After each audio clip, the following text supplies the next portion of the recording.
Alright class, make sure your 3D glasses are ready and put them on at this time. For this movie you are going to get a preview of two Reader's Choice books. The first one is called Animal Instincts. No one really knows what goes on in the minds of animals.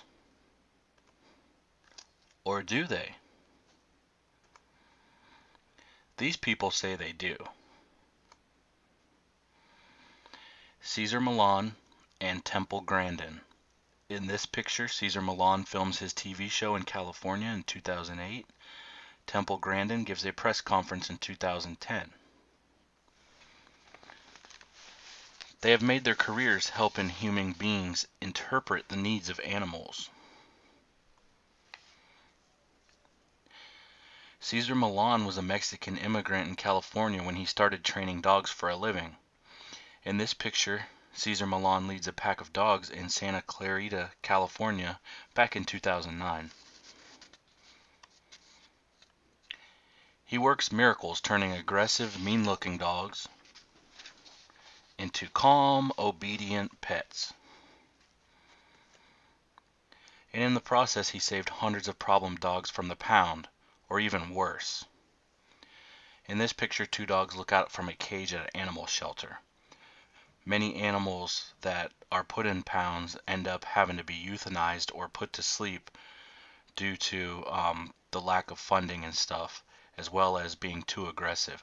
So Cesar Millan tries to prevent that from happening. Discipline isn't about showing a dog who's boss. It's about taking responsibility for a living creature you have brought into your world. Cesar Millan. Temple Grandin has autism and doesn't like noise or confusion.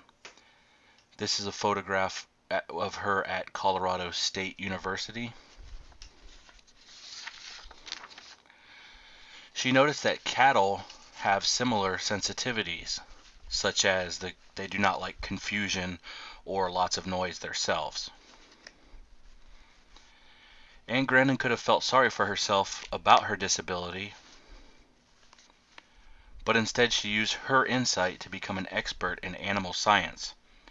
Here she teaches a class at Colorado State University, where she is actually a professor in animal science. She has transformed the way people treat livestock. In this picture here, Grandin designed this winding pen to keep cattle calm as they are led to the slaughterhouse. We raise these animals. We must give them a decent life. I think that's extremely important. They feel pain. They feel fear. Temple Grandin. Cesar Millan and Temple Grandin. What do animals have to say when people know how to listen? And that's a summary of the book, Animal Instincts.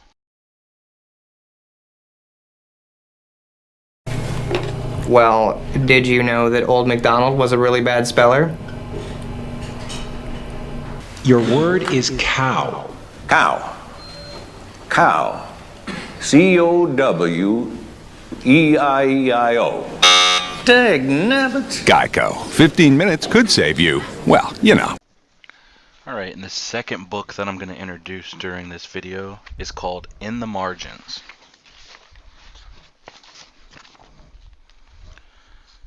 He was an Indian in an all-white high school. His name is Sherman Alexie, and this picture was taken in 1995. She was a Dominican in New York City. Julia Alvarez on her farm in the Dominican Republic back in 2006. Sherman Alexie and Julia Alvarez are featured in the Margins book. What do you do when life makes you feel like an outsider? Write about it. That's what these two did. These two felt like outsiders. They decided to turn their work into words and write their feelings out. Sherman Alexie grew up on the Spokane Indian Reservation, And this is a picture here of a house in front of Shiprock on Navajo Indian Reservation in New Mexico. But in high school, Sherman was the only Indian, except for the mascot. He really felt caught between the reservation, which this is a picture of a fireworks stand on the Spokane Indian Reservation in Washington State where he stayed, and the outside world. On the right hand side you see this is Gonzaga University in Spokane, Washington, where Alexei studied from 1985 to 1987. So he felt trapped between the left-hand side, which is the Navajo Indian Reservation, and the right side, which was the outside world, Gonzaga College. Writing helped him cross between the two. I only know that I live a happier, more adventurous life by crossing borders. Of course the crossings are always painful as well. Sherman Alexie. While Julia Alvarez was growing up in the Dominican Republic,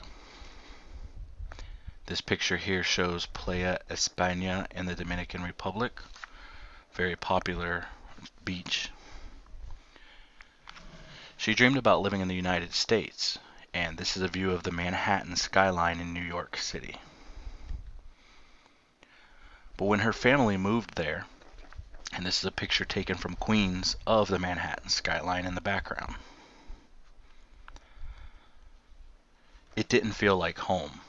And this right here was what happened. Bullies at her high school in New York City would just pick on her all the time for being Spanish. They would call her a spick, which is a racial slur that is referred to Spanish people. And again, you know, this is unacceptable of anybody to have to go through racial slurs. But Alvarez was able to find refuge in books. She would just put her nose in a book and read away and ignore the bullies. Then she started to write.